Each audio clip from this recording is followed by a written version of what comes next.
සුබ දවසක් ඔයාලා හැමදෙනාටම. ඉතින් අදත් මම ඉන්නේ තම සුන්දර තැනක. සුන්දර තැනක් කියන්නේ මම ඔයාලට මෙහෙම කියන්නම්.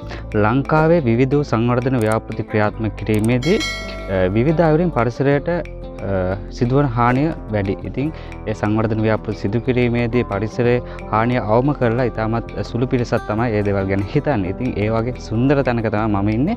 දැන් මම ඉන්නේ මේ වලට පේන මාර්ගයේ මහියංගනේ නැත්නම් හසලක මහියංගනේ ඉඳලා පාලංහන්දියට ඇවිල්ලා රන්දනගල පාර කිලෝමීටර් 7ක් පමණ ආවට පස්සේ තමයි මේ ස්ථානය තියෙන්නේ. මේ ඔයාලා මට පිටුපසින් පේන මේ මාර්ගය.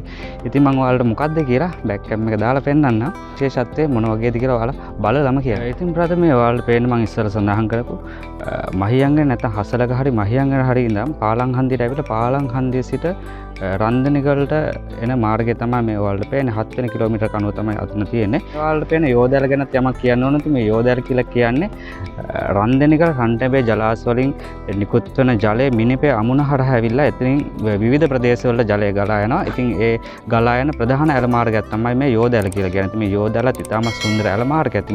මේ පැතිවල කුෂ්කාර්මික කටයුතු සඳහා සුවිශාල ජල අවශ්‍යතාවයක් සපයන තැනක් තමයි මේ යෝධයල. ඉතින් මම ඔයාලට පෙන්නන්නේ මෙන්න මේ දර්ශනය. ඉතින් මේ දර්ශනය බලන්න මේ මාර්ගය ඉදි කරලා තියෙන්නේ මෙම ගහ ඉදිරි කරලා දෙපැත්තෙන් තමයි මේ මාර්ගය ඉදි කරලා තියෙන්නේ. මේ ඔයාලට හොඳටම පේනවා ඇති.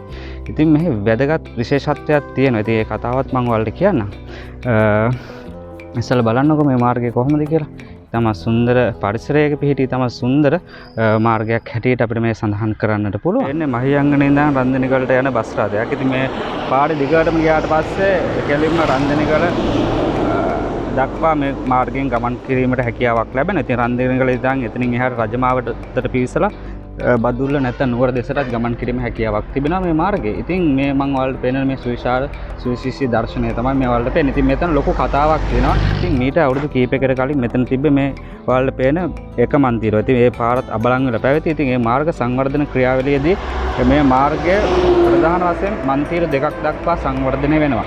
ඉතින් එතකොට මේ සංවර්ධන වීමත් සමග ඔයාලට මේ පේන්නේ නුග ගසක්. ඉතින් මේ නුග ගසත් ඉවත් කිරීමට තමයි සිදුවන්නේ. මොකද ඒ මාර්ගයේ පුළුල් වීමත් සමග ඒක ඉවත් කිරීමට සිදුවනවා. එහෙත් මේ ව්‍යාපෘති භාර නිලධාරීන් සහ ගම්වාසීන්ගේ මැදිහත් වීම මත මේ ගස ඉවත් කිරීමක් කරන්නේ නැතිව ඊට සාපේක්ෂව මෙන්න මේ පැසින් තවත් මෙතන ලොකු පල්ලමක් තියෙන. ඉතින් මෙතන පුරවලා වෙනම මේ මන්තිරෝ ඉදි කරලා තියෙනවා. ඒක තමයි මෙතන තියෙන විශේෂත්වය.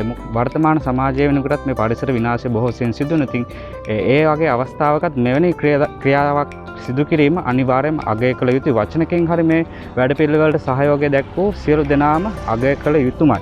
ඉතින් ඊටමත් වැදගත් සහ ඊටමත් ලස්සන ලුක් එකක් මෙතෙන්ද මේ තුලින් ලබා දී තිබෙනවා. ඉතින් මම නම් ලංකාවේ ගත්තොත් මේ එක දිගට විහිදී යන මාර්ගයක මේ වගේ තැනක් මම දැකලා නැහැ. ඉතින් ඒක තමයි මම ඔයාලට මේදී පෙන්වන්න හිතුවේ. ඉතින් මේකේ වැදගත්කම වශයෙන්. ඉතින් අනිවාර්යයෙන්ම මෙහෙම තැනක් කොහේ තියෙනවා නම් අනිවාර්යයෙන්ම කමෙන්ට් එකක් දාන්න කියලා මතක් කරනවා. ඒ වගේම තමයි මේක තියෙන්නේ අපේ ගමේ. ඉතින් ඒකත් ඇත්තටම අපේ ලොකු ආඩම්බරයක් මේම තැනක් අපේ ගමේ පිහිටීම සම්බන්ධයෙන්. ඉතින් මාරම ලස්සන තැනක්. එහෙමනම් අපිත් කල්පනා කරන්න ඕනේ පුළුවන් විදිහට අපි මේ පරිසරය රැක ගන්න. මොකද මේවා රැකගත්තොත් තමයි රටේ අනාගතයේ මේ සුන්දර තැන් ඉතිරිවන්නේ. ඉතින් අපිට පුළුවන් මට්ටමේ ස්වභාව ධර්මයත් එක්ක සහයෝගයෙන් වැඩ කරන්න. ඒ වගේම සුන්දර පරිසරය ආරක්ෂා කිරීමට හැම වෙලේම හිතට ගන්න. ඒකත් මතක් කරනවා. එහෙමනම් වීඩියෝ එක ගැන අනිවාර්යයෙන්ම ඔබගේ අදහසත් කමෙන්ට් එකක් දාන්න. ඒ වගේම තවත් කෙනෙකුට දැක බලා ගැනීම සඳහා මේ වීඩියෝ එක ෂෙයා කරන්න කියලා මතක් කරනවා. එහෙමනම් ඔයාලා හැමදෙනාටම සුබ දවසක්.